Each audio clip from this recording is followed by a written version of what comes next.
이 시간 우리 함께 교독하며 읽은 누가복음 15장 11절에서 24절까지의 말씀을 가지고 우리 지난주에 이어서 우리 탐구 하나님 두 번째 시간입니다. 당신의 구원은 당신의 공로에 달려있지 않다. 당신의 구원은 당신의 공로에 달려있지 않습니다. 라는 말씀의 제목으로 은혜를 주고자 합니다. 우리나라는 이렇게 새해가 두 번 있잖아요. 신정, 구정. 그래가지고 올해 지나면서도 새해 복 많이 받으세요라고 인사했지만 또 인사할 수 있는 좋은 기회인 것 같아요. 우리 좌우계신 분들 바라보면 이렇게 서로 축복하면서 할까요? 새해 주 안에서 복 많이 받으십시오. 서로 축복하면서 하겠습니다. 시작. 새해 주 안에서 복 많이 받으십시오. 할렐루야. 우리 뒤에 있는 우리 다음 세대 우리 예배자들도 신났습니다. 주님 앞에 예배 드리고 말씀 들으면서 그림 그리고 찬양하고 운동하고 최근에 우리 새벽 예배 나오시는 자매님이 저한테 이제 하나 권면하는 게 원래 제가 그런 권면을 예전에 받은 적이 있었거든요.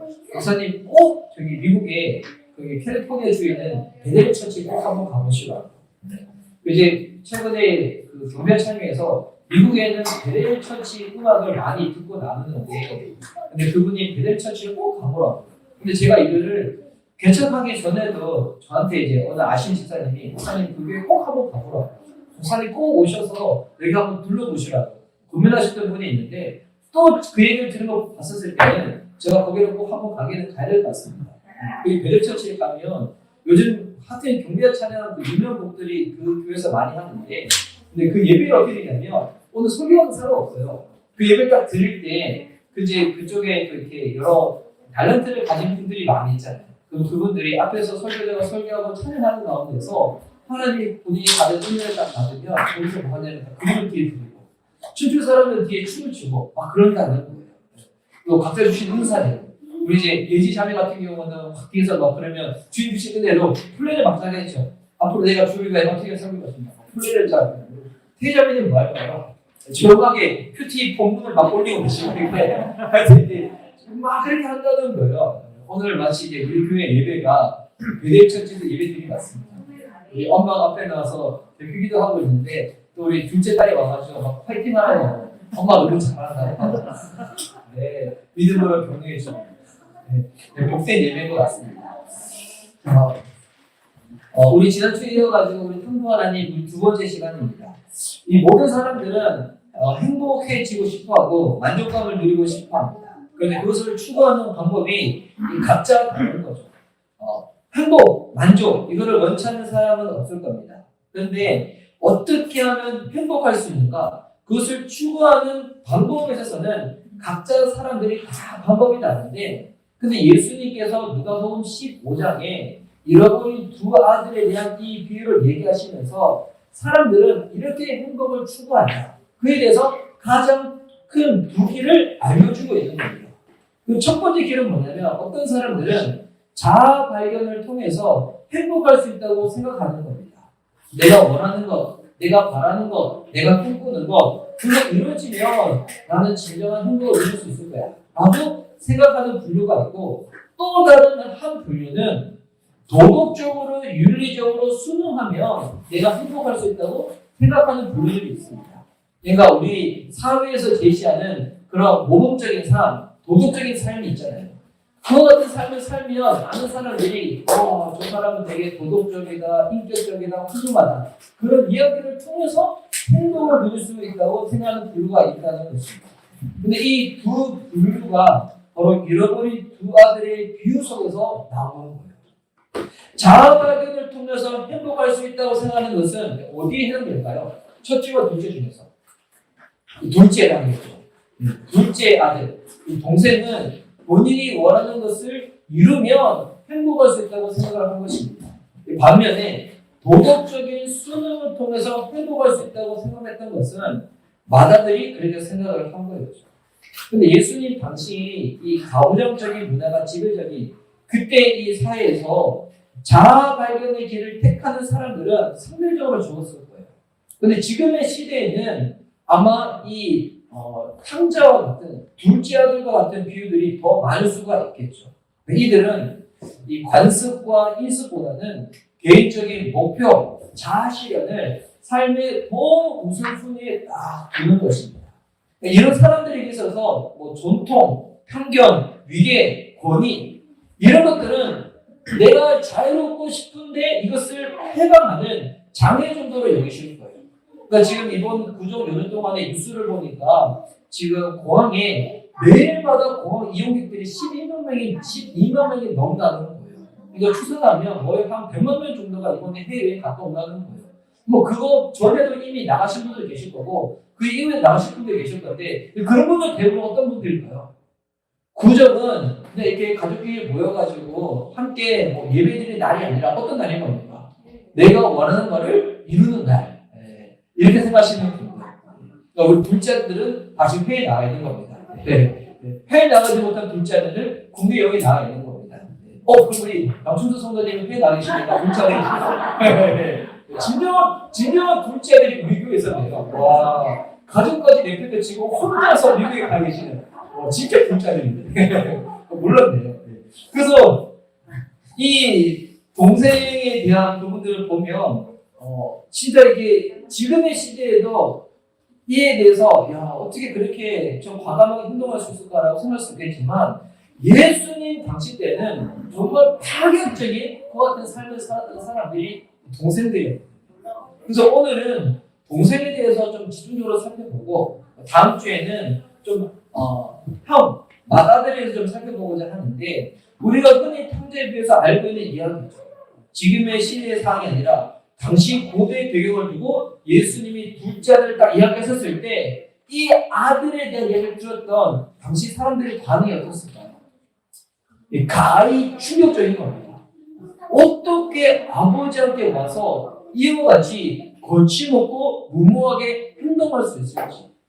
근데 이 본문은 우리가 쉽게 묵상하다 보면 동생보다도 더 거침없고 무모한 사람은 누군지 아십니까? 아버지예요. 아버지. 그래서 오늘의 이 이야기는 둘째 아들의 요구로부터 시작되어집니다. 우리 12절 말씀입니다. 제가 한번 읽을게요. 12절.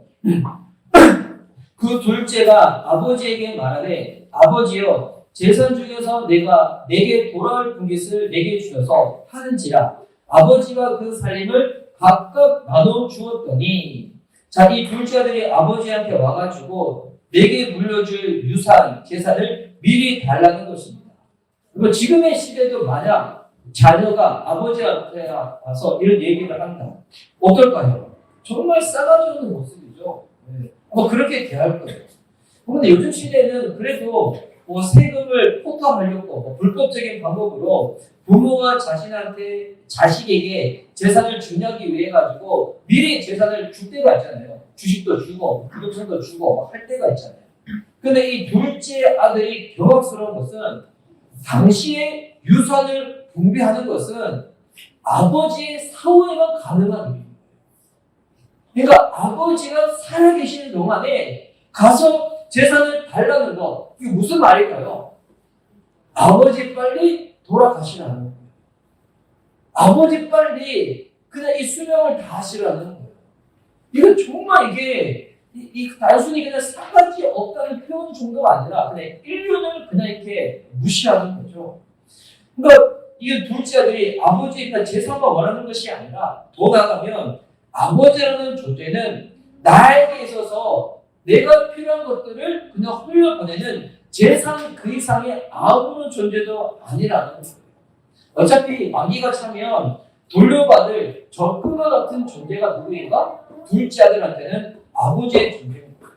아버지와의 관계, 추억, 이거 아무런 쓸모 없다는 것입니다.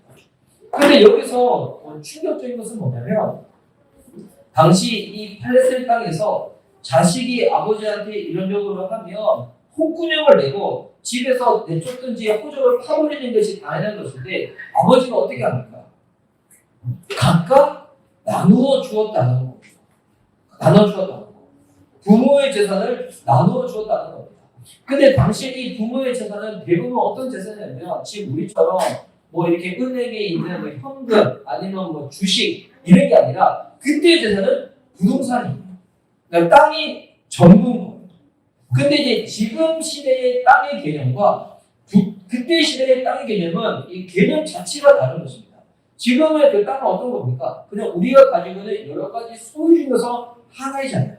근데 당시 시대의 이 땅은 생명 그 자체, 그러니까 소유의 개념이 아니라 나의 생명이 유지되는 공간, 나의 생명이 소속되는 것, 이것이 땅의 개념입니다. 근데 이거를 달라는 것입니다. 그러니까 아버지한테 와서 저한테 물려줄 재산 주세요. 아버지 땅 주세요. 이 말이죠. 아버지의 재산을 찢어가지고 나한테 달라는 거예요. 그러니까 당시 사람들이 예수님의 이 이야기를 딱 들을 때 가히 충격적인 거죠. 어떻게 이럴 수가 있어? 이런 자식이 어떻게 있을 수가 있어? 근데 아버지가 자식한테 진짜 처참하게 무시를 당하는 것입니다. 그런데 이 아버지가 어떻게 합니까? 그 재산을, 그 부동산을 처분해서 아마 돈으로 바꿨는지 자식한테 주는 거예요. 그래서 12절 말씀 보면 13절 말씀에 그 후 며칠이 안 되어 둘째 아들이 재물을 다 모아가지고 먼 나라에 가 거기서 호랑방탕하여 그 재산을 낭비하더니, 자, 우리가 익히 잘 아는 이야기죠. 먼 나라로 가가지고 거기서 아버지가 준 땅을 팔아서 가지고 이 재산 모든 것들을 탕진해 버리는 겁니다. 이제는 한 끼 먹을 돈도 없으니까 그냥 거기 있는 사람은, 그 돼지 치는 사람한테 그냥 들어가가지고 돼지가 먹는 지역 열매를 배로 채우면서 살아가는 것입니다. 그러니까 돼지가 먹는 지역 열매를 먹는다. 이게 무슨 말이냐면 나라는 존재가 그냥 돼지와 똑같은 존재가 되어버렸다는 것입니다. 이때 이제 둘째 아들이 돼지 지역 열매를 먹으면서 혼자서 독백을 하며 계획을 세우죠. 어떤 계획을 세우는가? 이게 17절에서 19절에 나오는데 제가 한번 쭉 한번 읽어드릴게요. 이에 스스로 돌이켜 이르되, 막 그림 한번 그려봤어요. 혼자서 돼지들과 같이 살면서 돼지들이 먹는 것을 막 먹으면서 혼자 고백하는 거예요. 내 아버지에게는 양식이 풍족한 품꾼이 얼마나 많은가. 그러니까 아버지 밑에서 일하는 사람들도 먹고 마시는 것 가운데 부족한 것이 그렇게 충분히 잘 살고 있다는 거예요. 그런데 나는 여기서 줄여서 죽게 생겼다는 거예요. 내가 일어나 아버지께 가서 이르기를, 아버지는 내가 하늘과 아버지께 죄를 지었사오니 지금부터는 아버지의 아들이라 일컬음을 감당하지 못하겠나이다. 나를 품꾼의 하나로 오소서 하리라 하고. 자, 지금 이 아들이 여기 있다가는 죽게 생겼으니까 어떤 계획을 세운 거예요? 다시금 아버지의 집으로 가야 되겠다. 근데 아버지의 집에 가서 아버지가 그냥 자기를 안 받아줄 것 같으니까 나름대로 세운 계획이 뭡니까? 나를 이제 자식으로 대우하지 말고 품꾼의 하나로 써달라는 것입니다. 그래서 아버지의 재산뿐만이 아니라 명예까지도 나는 짓밟고 나간 아들이니까 율법으로 하면 이거는 용서가 안 되는 거예요. 그냥 이 사죄만 되는 것이 아니라 아버지의 탕진한 재산까지도 다 배상을 해야 되는 거예요. 이게 율법에 나오는 거거든요. 그래서 집에 가서 나는 이제 아버지께 받은 이 모든 재산을 갚을 수 있도록 품꾼의 하나로 여겨달라고 내가 이렇게 아버지한테 부탁을 해야 되겠다. 이 생각을 딱 하는 거죠. 근데 이와 같은 생각을 할 때 당시 율법에 의하면 아버지의 재산을 탕진하고 이렇게 나간 사람들은 딱 이 아들을 발견하자마자 어떻게 되냐면 돌을 쳐서 죽여야 되는 거예요. 그러니까 지금 아들은 자기의 생명을 걸어가지고 내가 이렇게 아버지 집에 들어가지 않고는 살 방법이 없으니까 열심히 일해서 탕진한 것도 다 갖고 품꾼이 하나로 살아야지. 이와 같은 계획을 딱 세운 겁니다. 그러니까 이게 뭐냐면 인간이 할 수 있는 최대의 생각입니다. 내가 죽을 수도 있지만 이제 내 삶 가운데 다시는 기회가 올 수도 있지만 최선의 노력을 다해서 이 모든 것을 내가 다 갚으면 나를 받아주지 않으실까? 용서해주지 않으실까? 이런 생각을 하는 겁니다. 근데 여기서 이제 아들이 혼자서 이런 것들을 계속 되뇌면서 연습을 했겠죠. 아버지를 만났을 때 내가 어떤 슬픈 표정을 지어야 될까? 그리고 동네 사람들이 나를 찾기 전에 내가 아버지 집에 어떻게 몰래 숨어서 갈 수 있을까? 이런 연습들을 막 하다가 그 아버지가 사는 그 본인의 고향의 집에 딱 도착했는데 생각하지도 못한 드라마틱한 일이 딱 벌어지는 겁니다. 20절 말씀입니다. 자, 읽어드릴게요. 이에 일어나서 아버지께로 돌아가니라. 아직도 거리가 먼데 아버지가 그를 보고 치밀히 여겨 달려가 목을 안고 입을 맞추니. 자, 아들은 동네 사람들이 나를 바라보면 내가 죽을 수도 있으니까 아버지의 집에 내가 몰래 빨리 뛰어가야 되겠다 라는 생각을 했었는데 반면에 어떤 일이 벌어진 거예요. 아들이 그 동네에 딱 들어오자마자 아버지가 이미 아들이 돌아올 거라 알고 기다렸듯이 거기서 계속 기다리고 있었던 거예요.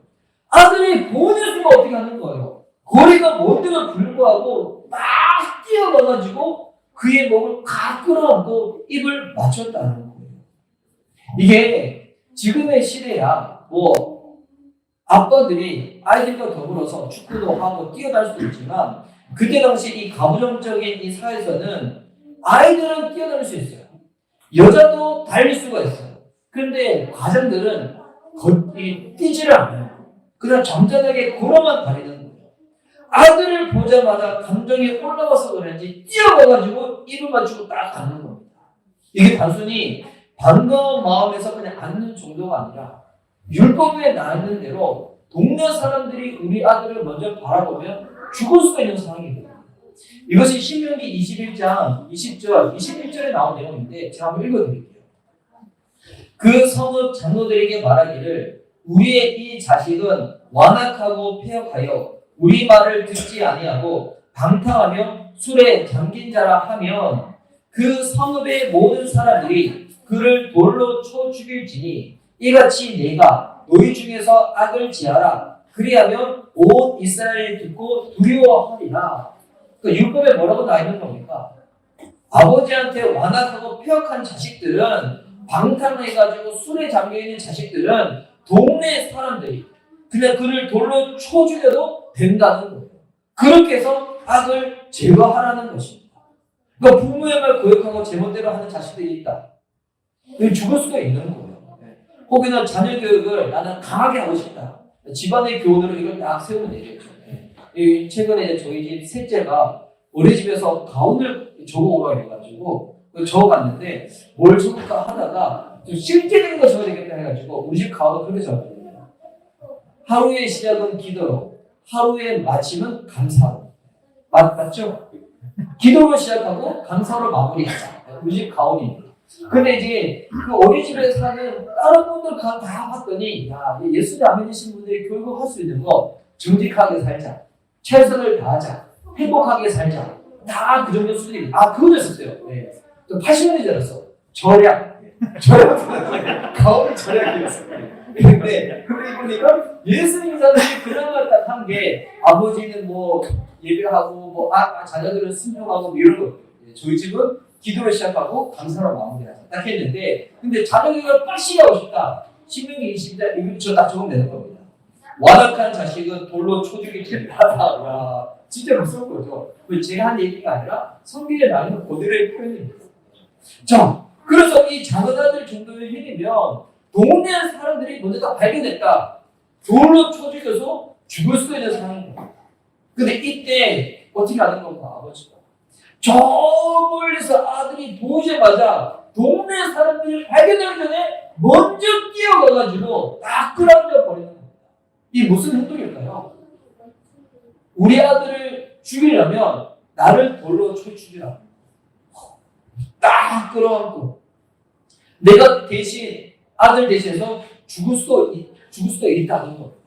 그러니까 아버지는 아들을 위해서 생명까지도 바칠 수 있는 그와 같은 자세를 딱 나가는 거죠. 자, 그리고 나서 이 아버지가 이어서 말을 합니다. 제일 좋은 옷을 입히라는 거예요. 네. 이때 당시 제일 좋은 옷이 뭘까요? 지금이야 뭐 패딩 같은 거 입을 때 제일 좋은 거 하면 몽클레어 이런 거 하잖아요. 근데 이때 당시에 제일 좋은 옷은 아버지의 옷이에요. 아버지 옷을 딱 입히는 거예요. 아버지 옷을 입는다는 게 뭐냐면 신분이 회복되어지는 거예요. 신분의 회복. 그리고 네가 빛을 다 갚아야지 내 아들이 될 수 있는 것이 아니라 너의 힘으로 노력으로 자격을 네가 획득할 수 있는 것이 아니라는 거예요. 네가 다시금 내 아들이 되고 우리 집안의 식구가 되는 것은 너의 노력, 너의 어떤 계획 이것으로 되는 것이 아니라 나의 호의, 나의 은혜로 되어진다는 겁니다. 그것으로 아버지가 딱 한 행동이 무엇인가? 나의 것을 너에게 입히는 거예요. 나의 지위, 나의 명예, 나의 호의를 너에게 딱 덮겠다는 것입니다. 예, 오늘 또 구정설 연휴라서 멀리서 오신 분들은 참 쉽지 않았을 건데 김정 목사님 참 이렇게 오늘 오시는 길 오늘 오시는 게 아마 그러셨을 거예요. 마치 대전 내려가는 느낌으로 오셨을 거예요. 예. 저도 예전에 그런 느낌 많이 받았거든요. 강남에서 출발해가지고 저기 하여튼 뭐 저기 소대문구에 갔는데 대전 가는 줄 알았습니다. 차가 얼마나 막혔는지 오신다고 고생 많으셨습니다.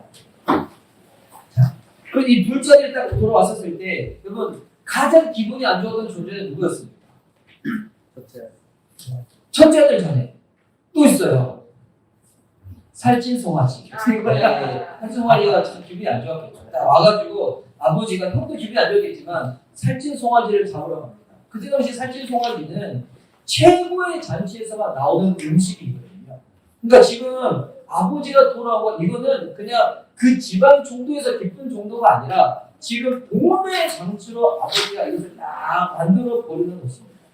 근데 이때 이제 동생은 이 둘째 아들은 여러 가지를 많이 깨닫고 반성을 하게 되겠죠. 야, 아버지의 집에 양식이 풍족한 줄도 알고 있었고 본인의 행동이 얼마나 잘못된 것이도 깨닫고 되었지만 이제 더 깨달은 게 있었어요. 그게 뭐냐면 본인의 계획과 본인의 최선의 노력을 한다고 해서 내가 다시금 아버지의 아들이 될 수 있는 것이 아니구나. 내가 아버지의 아들이 될 수 있는 유일한 방법은 뭡니까? 이거는 둘째들한테 달리는 게 아니라는 거예요. 이거는 전적으로 아버지의 결단과 결정에 달려있다는 거예요. 아버지가 자식을 받아주겠다고 하면 이 아들은 그대로 받아들여지는 겁니다.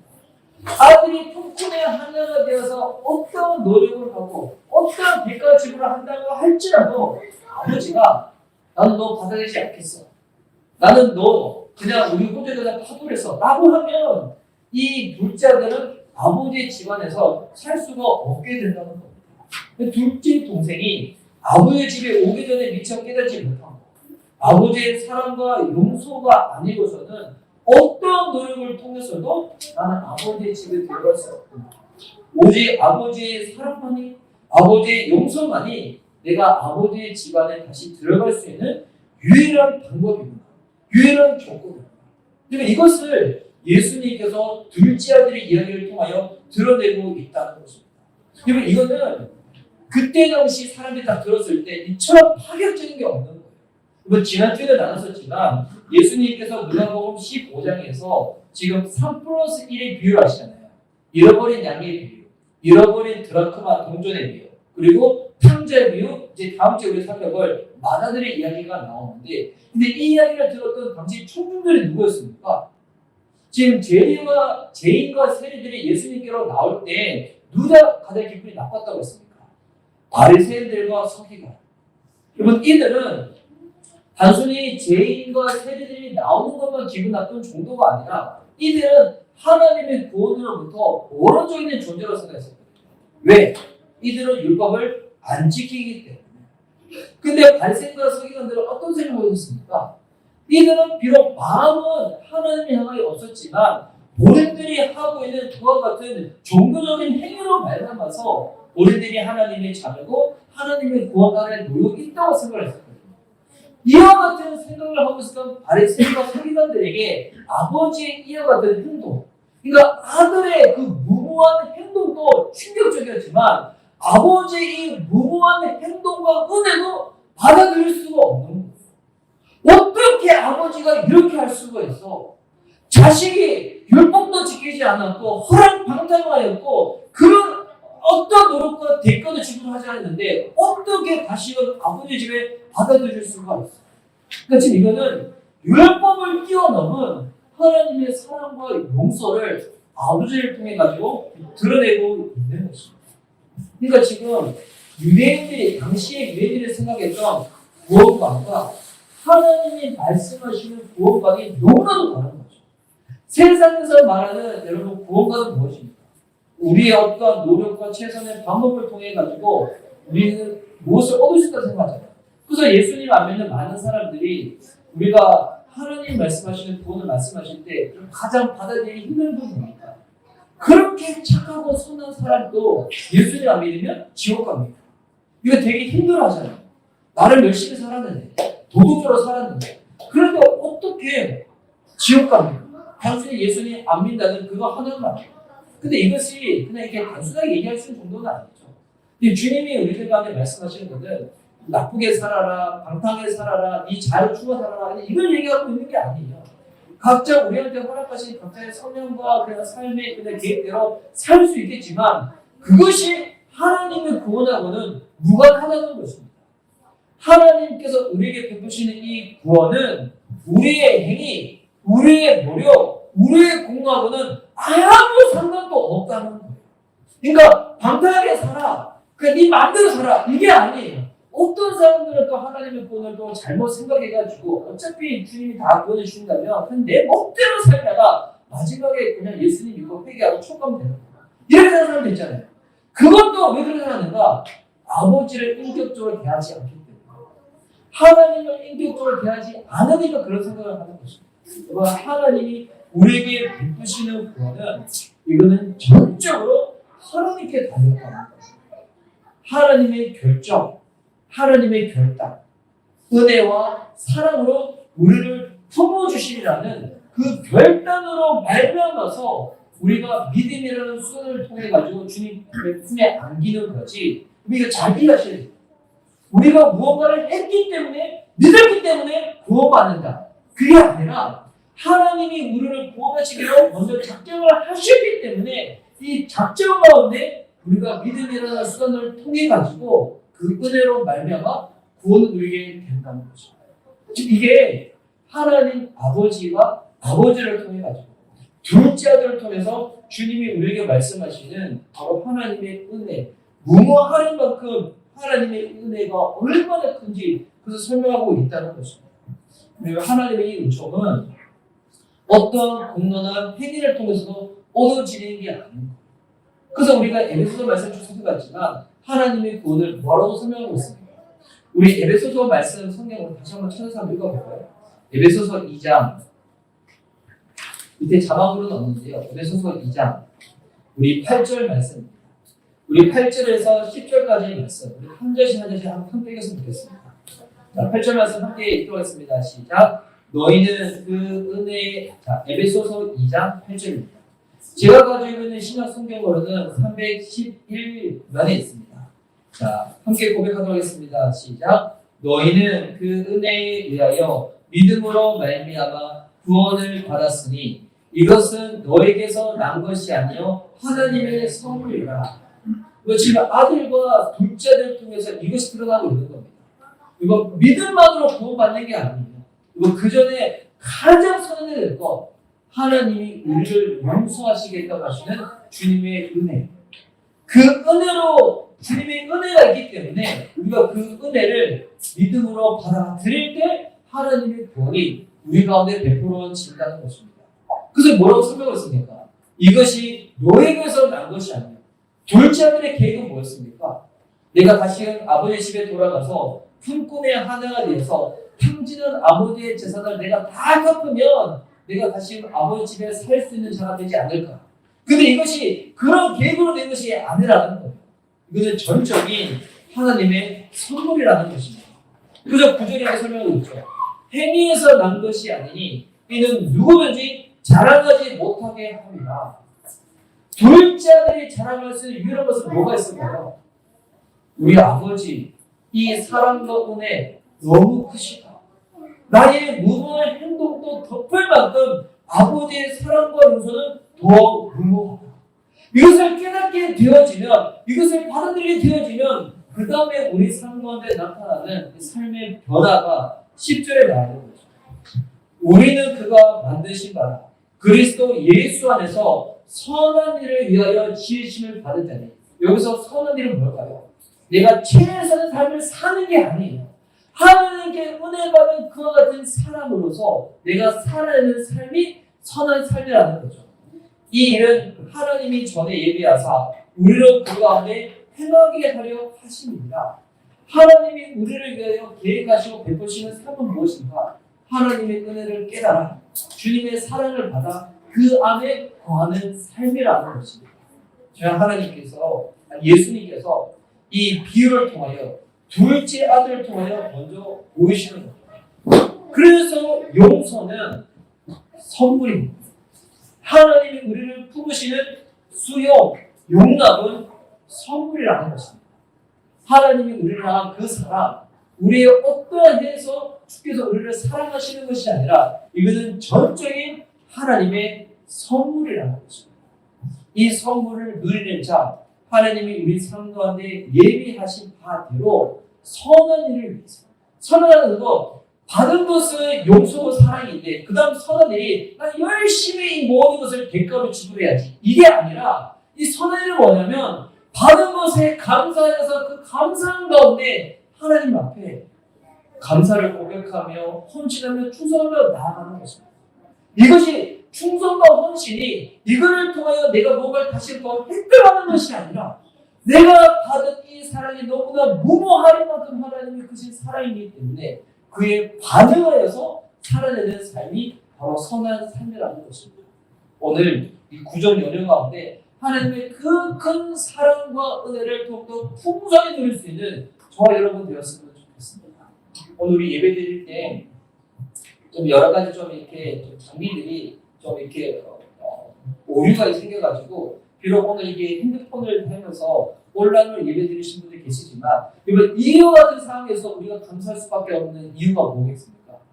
하나님이 우리에게 베푸신 그 무한히만큼 크신 은혜와 사랑이 늘 우리 가운데 있기 때문에 그 사랑 가운데 감격하여 늘 주님 앞에 감사로 예배로 나아갈 수 있는 저와 여러분 될 수 있도록 주님의 이름으로 축복하는 바입니다.